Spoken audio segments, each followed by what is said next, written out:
মামুনুল হক, আল্লামা মামুনুল হক।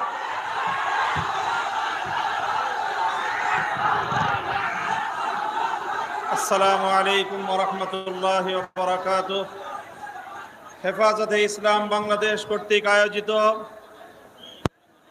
নৈরাজ্য প্রতিরোধ ও শান্তি প্রতিষ্ঠার লক্ষ্যে আয়োজিত আজকের এই গণসমাবেশে উপস্থিত সংগ্রামী সভাপতি, উপস্থিত হেফাজতে ইসলাম বাংলাদেশের কেন্দ্রীয় নেতৃবৃন্দ, সমবেত দেশবাসী, তৌহিদি জনতা, আমি আমার বক্তব্যের শুরুতেই শ্রদ্ধা ভরে স্মরণ করছি 2009 সালের পিলখানা ট্রাজেডিতে নিহত সকল সামরিক কর্মকর্তা ও অন্যান্যদের।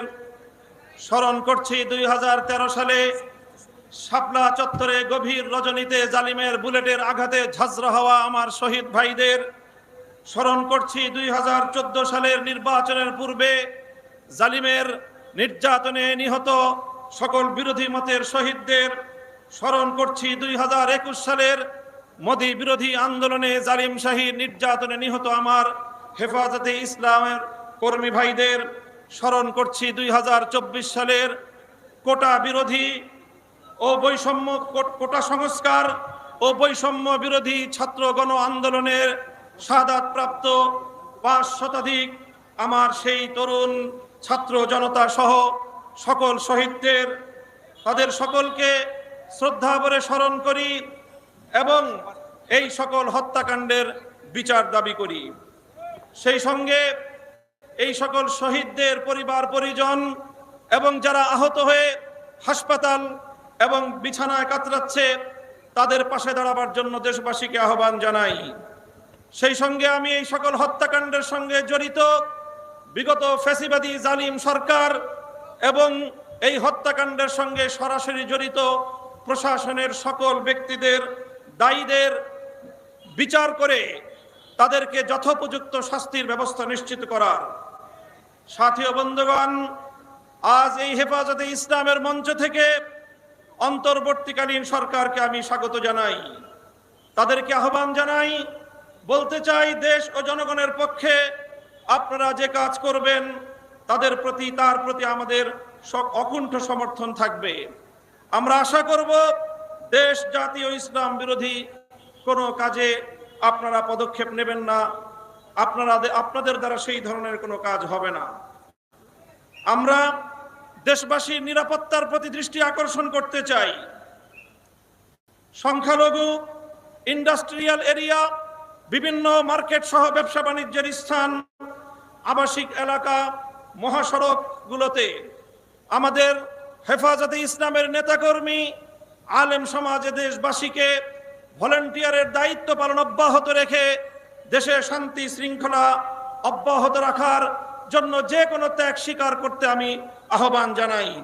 সেই সঙ্গে সংখ্যালঘু ইস্যুটিকে অযথা অপ্রয়োজনে এটিকে গণমাধ্যমের সামনে অযাচিতভাবে উপস্থাপন করে দেশের ভাবমূর্তি ক্ষুণ্ণ না করার জন্য সংশ্লিষ্ট সকলের প্রতি আমি উদাত্ত আহ্বান জানাই। সেই সঙ্গে আমি আজ এই মঞ্চ থেকে স্মরণ করছি বাংলাদেশের লক্ষ কোটি প্রবাসী রেমিটেন্স যোদ্ধাদেরকে, যারা বাংলাদেশের অর্থনীতির মেরুদণ্ডকে সোজা রেখেছে, যাদের রেমিটেন্স যুদ্ধে ফ্যাসিবাদী সরকারের অর্থনীতির ভিত ধসে পড়েছিল। সুতরাং আবার তাদেরকে আমি আহ্বান জানাতে চাই, বাংলাদেশের প্রবাসীরা যারা যেখানে আছেন, আপনারা রেমিটেন্স পাঠিয়ে আমার দেশের নতুন সরকারকে সহযোগিতা করুন। দেশের অর্থনীতি পুনর্গঠনে আপনারা ভূমিকা পালন করবেন। সেই সঙ্গে আমি অন্তর্বর্তীকালীন সরকারকে উদাত্ত আহ্বান জানাতে চাই, রেজিম সরকারের বিরুদ্ধে বাংলাদেশের ছাত্র জনতার পাশাপাশি গোটা বিশ্ব জুড়ে আমাদের প্রবাসী ভাইয়েরা তারা রাজপথে নেমে এসেছিল। আন্দোলন সংগ্রাম করতে গিয়ে স্থানীয় রাষ্ট্রের আইন শৃঙ্খলা পরিপন্থী কাজ হয়ে যাওয়ায় তারা অনেকেই বন্দী জীবন যাপন করছে। কূটনৈতিক যোগাযোগের মাধ্যমে অতি দ্রুত তাদের সকলের পাশে দাঁড়িয়ে আমার সেই সকল প্রবাসী ভাইদেরকে মুক্ত করার ব্যবস্থা গ্রহণ করবেন। বৈষম্য বিরোধী আন্দোলনের প্রধান বৈশিষ্ট্য ছিল অভূতপূর্ব ঐক্য।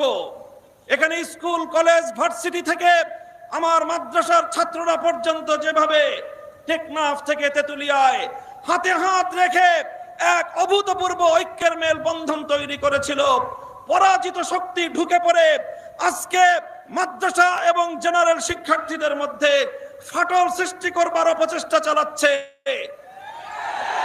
হেফাজতে ইসলামের পক্ষ থেকে সকল ছাত্র জনতার প্রতি আমি উদাত্ত আহ্বান জানাতে চাই, কোন ষড়যন্ত্রের মধ্যে আমরা পা দেব না, কোন ষড়যন্ত্র কানে তুলব না। আমাদের এই ঐক্যকে অটুট রাখতে হবে। আমাদের মঞ্জিল এখনো বহুদূর। আমাদের এই অর্জিত বিজয়কে মঞ্জিলে মাকসাদে পৌঁছাতে হলে আমাদেরকে আরো বহু পথ চলতে হবে। আমি অন্তর্বর্তীকালীন সরকারকে উদাত্ত আহ্বান জানাবো, রাজনৈতিক দলগুলোর সঙ্গে সমন্বয় করে প্রয়োজনীয় রাষ্ট্র সংস্কারের কাজ সেরেই জাতীয় নির্বাচনের অঙ্গীকার জাতির সামনে আপন ভূমিকা পালন করে চলবেন। পুলিশ সহ আইন শৃঙ্খলা রক্ষাকারী বাহিনীকে দায়িত্ব গ্রহণের অনুকূল পরিস্থিতি তৈরিতে আলেম সমাজের প্রতি উদাত্ত আহ্বান জানাচ্ছি। আপনারা দেশপ্রেমিক সশস্ত্র বাহিনীর সঙ্গে কাঁধে কাঁধ মিলিয়ে থানাগুলোকে নিরাপত্তা দিন। আইন শৃঙ্খলা রক্ষাকারী বাহিনীর সাধারণ যে সকল সদস্যরা নিহত হয়েছেন, নিরপরাধ যে সকল সদস্যরা এই গোলযোগে নিহত হয়েছেন, তাদের প্রতি আমি সহমর্মিতা জ্ঞাপন করছি। সেই সঙ্গে যেই সকল দুষ্কৃতিকারী অফিসারদের নির্দেশে এই সরল প্রাণ সাধারণ পুলিশ সদস্যদের জীবন গিয়েছে, এর জন্য তাদের উপযুক্ত বিচার বিভাগীয় তদন্তের মাধ্যমে শাস্তি নিশ্চিত করার উদাত্ত আহ্বান জানাচ্ছি। আমি হেফাজত, আলেম সমাজ ও বিরোধী মতের লোকদের বিরুদ্ধে দায়েরকৃত সকল মিথ্যা মামলা অনতিবিলম্বে প্রত্যাহার করার আমি জোর দাবি জানাচ্ছি। ছাত্র জনতার ফ্যাসিবাদ বিরোধী অভ্যুত্থানের উদ্দেশ্য বানচালের চেষ্টা চলছে, আজও চেষ্টা হয়েছে। আমার ছাত্র জনতাকে আমি ধন্যবাদ জানাই, যারা বিগত সরকারের সবচেয়ে বড় অত্যাচার এবং বৈষম্যের হাতিয়ার বিচার বিভাগকে কলঙ্কিত করবার সেই প্রয়াসকে তারা নস্যাৎ করে দিয়েছে। এই সঙ্গে বলতে চাই, যদি এই গণ অভ্যুত্থানের উদ্দেশ্যকে ব্যর্থ করবার জন্য পাল্টা কোন প্রতিবিপ্লবের চেষ্টা চালানো হয়, ছাত্র জনতার সঙ্গে কাঁধে কাঁধ মিলিয়ে হেফাজতে ইসলামের সকল নেতা কর্মীরা রাজপথে প্রহরা বসাতে হবে। যেভাবে ট্রাফিকিং ব্যবস্থার মাধ্যমে গোটা দেশে আমাদের ছাত্র জনতা নির্বিশেষে জনগণের যেইভাবে সেবা করে যাচ্ছে, স্বাগত জানাই। অনতিবিলম্বে ট্রাফিক পুলিশদেরকে দায়িত্বে নিয়োজিত করবার জন্য সরকার এবং প্রশাসনকে যথোপযুক্ত দায়িত্ব ভূমিকা পালন করার উদাত্ত আহ্বান জানাই। সংগ্রামী সাথী ও বন্ধুগণ, হেফাজতে ইসলাম ছিল, হেফাজতে ইসলাম আছে। আগামী দিনের জাতির যে কোনো ক্রান্তিকালে ইসলামের যে কোনো প্রয়োজনে রক্ত দেওয়ার জন্য আবার শাপলা চত্বরে যেতে আমরা প্রস্তুত থাকবো। তো স্বাধীনতা রক্ষার জন্য যুদ্ধে যেতে আমরা প্রস্তুত থাকবো। তো যে কোনো অপশক্তিকে বুকের রক্ত দিয়ে রুখে দেওয়ার জন্য প্রস্তুত থাকবে। তো নাসরুম মিনাল্লাহি ওয়া ফাতহুন করিব। আসসালামু আলাইকুম ওয়া রাহমাতুল্লাহ।